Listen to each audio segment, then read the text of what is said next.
It's beer o'clock on Real Ale Craft Beer. Today we've got a bottle of Guldenberg for you. It's 8% ABV. Look at all the yeast suspension in the bottle. Look at that. Looking forward to getting this out into a glass and seeing what we get. It's an Abbey beer. It's not a Trappist beer. I will get into that later on. Let's get it into a glass though and see what we get. I'd like to thank our channel sponsors. beersofeurope.co.uk, the largest online beer shop in the UK. Loads of beer from all around the world, including a great place like Belgium here.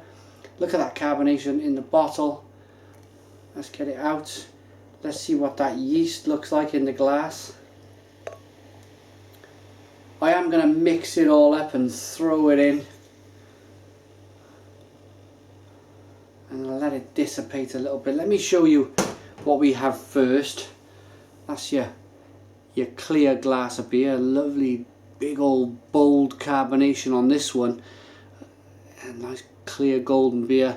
It's a 3 to 4 finger, slightly off white head. And yeah, that looks very respectable. And it smells pretty good too. Let's show you what it does, or how the beer changes with that yeast added. Look at that. Completely different beer.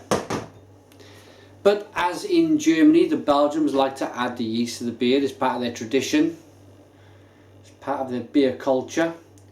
Let's get the aroma then on now this misty orange coloured beer.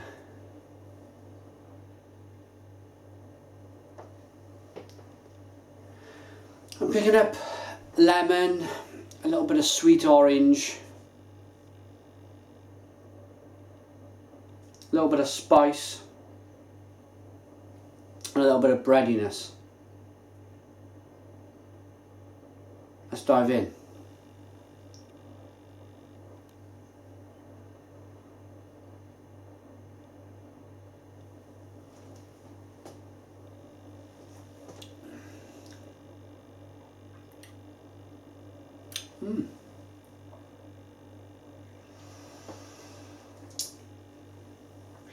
Now then, for those of you who have always wanted to try or get into Belgian beer and you've wondered where to start and you want to kind of dip your toes a little bit, this would be the ideal beer to do that. It's 8% ABV. A lot of the Belgian beers, they're higher in the ABV. They usually start about 6%, your blonde ales, then they go up to your 8% doubles and your 10% plus triple beers. So you need to get a sense of the stronger of the ABV in these beers. So this would be a great start, because reason being it's not too kind of, if I can use the word, powerful. It's not going to knock your socks off like some of the other Belgian Trappist beers, Belgian Abbey beers, where they can be full on. When I first started getting into Belgian beer, I gotta be honest, I was sent some really good beers, but it took me a long time to get into it and understand it, because your palate needs to adjust and change. I think I would have been better off with a beer like this that's a little bit more subtle.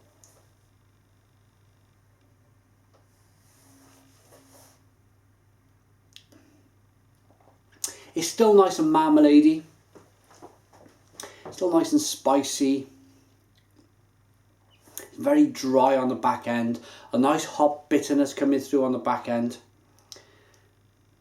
But again, it's not too kind of, as I said earlier, powerful. It's all of them flavours, but they've been toned down a little bit.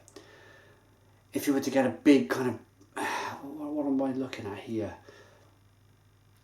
I think of something like the guillotine or something along them lines, where they're kind of big and marmalade-y and spicy and dry, big flavours, then it might make you go, you know, this is a little bit too much. But as I said, this is perfect for the, I'd say, the Belgian beer drinker beginner. It's drinkable, it's fresh, it's refreshing. It's nicely carbonated. Yeah, it's a decent beer. As I said, orange marmalade, a little bit of lemon, a little bit of spice in there, a dryness, bit of hops on the back end. Slightly piney as well, which is quite surprising for a Belgian beer. Yeah. I did promise to talk to you about Abbey beers and Trappist beers. Let me get into that in a moment. I just want to... I think they're called Brouwerij De Ranke, and they're from Belgium in Belgium. And brewed and bottled by... Yeah, so it's De Ranke, Brouwerij De Ranke. Okay, so you have on the front of the label here, Abbey beer, brewery, or sorry, beer de Abbey. Now, let me tell you the difference between a Trappist beer and an Abbey beer. Now, I hope I haven't got this mixed up. I hope I got this right. Comment if I have. If I completely fall flat down on my face, you be the first to tell me. But I believe a Trappist beer, where it's got Trappist written across the front, is a beer that has been brewed at the monastery, at the Trappist monastery, by Trappist monks and all the rest of it, and is still on site. I believe an Abbey beer is a beer from the Abbey, the same recipe, same style of beer, but it's been contracted out to a bigger brewery. More of a kind of a more industrial sized brewery, so they can cope with the demand of the beer. But it's still got that same recipe, the same ingredients that the Trappist monks would want you to have. I believe I've got that the right way. I'm pretty sure I've got it the right way around. If I haven't, comment, let me know. But rating them for Guldenberg. First of all, I want to mention my channel sponsor, beersofeurope.co.uk. They are the largest online beer stores in the UK, with beers from, of course, Belgium and France and Germany and Italy and Brazil and, of course, America, the UK. I've had some great New Zealand beer. I've had some Australian beer. You name it. You want something decent. You've either been on holiday or you've worked away and you've drunk the beer where you've worked in that country and you want to try it back in the UK. Your best place to try and find that beer would be beersofeurope.co.uk. So, rating then on Guldenberg.